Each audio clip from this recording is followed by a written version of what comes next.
Hello, I'm Margot Politis. Welcome to Study English IELTS Preparation. Today we're going to look at the use of pronouns in a story about durian orchards. English uses a range of pronouns for different functions. For example, there are personal pronouns, possessive pronouns, demonstrative pronouns, and reflexive pronouns. Today, we're going to look at demonstrative and reflexive pronouns. But first, we're going to meet Laura Fitzgerald, a durian researcher. She is describing a durian leaf. Listen to how she uses the demonstrative pronouns this and that. This is the underside of the leaf, and we're seeing it at a 406 times magnification. These are the hairs that you see here. This is one of the reproductive structures of the pathogen, and it's called a sporangia. And what's happened is it's been in a drop of rain, it's splashed onto the underside of the leaf, and it's gotten caught in the hairs, and it's what we call germinated and started to grow across the surface of the leaf. New research is investigating ways of inoculating or vaccinating durian trees grown in orchards with the good fungi to help the plant protect itself from disease. She says, this is the underside. These are the hairs. Demonstrative pronouns demonstrate both distance and number, how close something is and how many there are. We can show this on a table. This is used for singular nouns that are near to you. These are used for plural nouns that are near to you. Laura is looking at a durian leaf and referring to part of it. The leaf is very close to her, so Laura refers to it using the demonstrative pronouns for near things, this and these. This is the underside. These are the hairs. Now listen to Dr. David Guest discussing the effect of the typhoon on the durian orchards. In 1994 in Thailand there was a typhoon around Chanthaburi, which is the main growing area. What happened after that typhoon is that some of the trees were damaged by the strong winds, but after that typhoon there was an epidemic of Phytophthora, and some orchards were completely destroyed by that epidemic. He says, that typhoon, that epidemic. That is a demonstrative pronoun used with singular nouns that are far away. Those is used with plural nouns that are far away.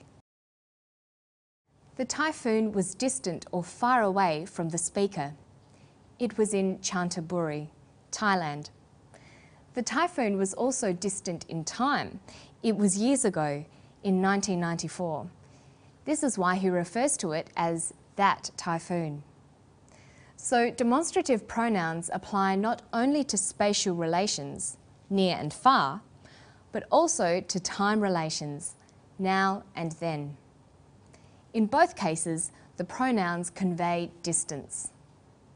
Let's look at some examples. I like this new movie better than that old one. This movie means a recent movie, a movie close to now in time. That movie means an older movie, more distant in time. These biscuits are nicer than those. These biscuits means they are physically close to the speaker. Those biscuits are further away. Listen to Dr. David Guest again, using that for a different grammatical purpose. In 1994 in Thailand there was a typhoon around Chanthaburi, which is the main growing area. What happened after that typhoon is that some of the trees were damaged by the strong winds, but after that typhoon there was an epidemic of Phytophthora, and some orchards were completely destroyed by that epidemic. He says, what happened is that some of the trees were damaged. The word that is not used as a pronoun here, but as a complement introducing what happened. We can remove that and the sentence means the same thing. What happened is some of the trees were damaged.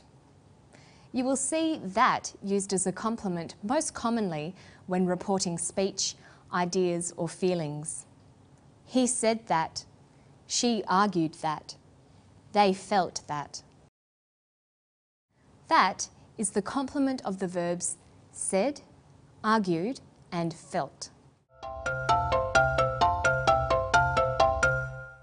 By now, you should be familiar with using demonstrative pronouns to make reference to time and space. Let's look at another group of pronouns, reflexive pronouns. There is one used twice in this clip. See if you can pick it. Because there's a growing Asian population in Australia, there's a growing demand for durians. So we import durians, mostly from Thailand, and Thailand's certainly the world leader in durian production. Throughout Southeast Asia, it's the most popular tropical fruit, and the industry itself is worth somewhere between $2 or $3 billion a year. New research is investigating ways of inoculating or vaccinating durian trees grown in orchards with the good fungi to help the plant protect itself from disease. He says the industry itself. Itself is a reflexive pronoun. One of the functions of reflexive pronouns is for emphasis, to mean that person or thing and nobody or nothing else. For example, the house itself is beautiful, but the street is a bit noisy. I wasn't happy with the service, so I went to confront the manager myself. In these examples, the reflexive pronouns itself and myself refer back to the subjects of the sentences, the noun house and the pronoun I. They add emphasis to the statements. Let's look at the whole group of reflexive pronouns in this table. I might want to emphasise myself if I am speaking in the first person, or ourselves if I am talking about me and my friends, using the plural form. I could speak in the second person about yourself or yourselves. Using third person, I can emphasise himself, herself, itself, or oneself. The plural form is themselves. All of these words are reflexive pronouns that can be used for emphasis. Listen to the clip again. Because there's a growing Asian population in Australia, there's a growing demand for durians. So we import durians, mostly from Thailand, and Thailand's certainly the world leader in durian production. Throughout Southeast Asia, it's the most popular tropical fruit, and the industry itself is worth somewhere between $2 or $3 billion a year. New research is investigating ways of inoculating or vaccinating durian trees grown in orchards with the good fungi to help the plant protect itself from disease. The reporter says to help the plant protect itself from disease. The reflexive itself refers back to the subject of this clause. The subject and the object are the same, the plant. A common use of reflexive pronouns is to refer to actions where the subject and object are the same person or thing. For example, I cut myself shaving this morning, not I cut me. I got out of the bath and dried myself, not dried me. We made ourselves a cup of coffee, not made us. Okay, so today we've looked at pronouns. We've talked about demonstrative pronouns, this, these, that, those, and reflexive pronouns like myself, yourself, itself.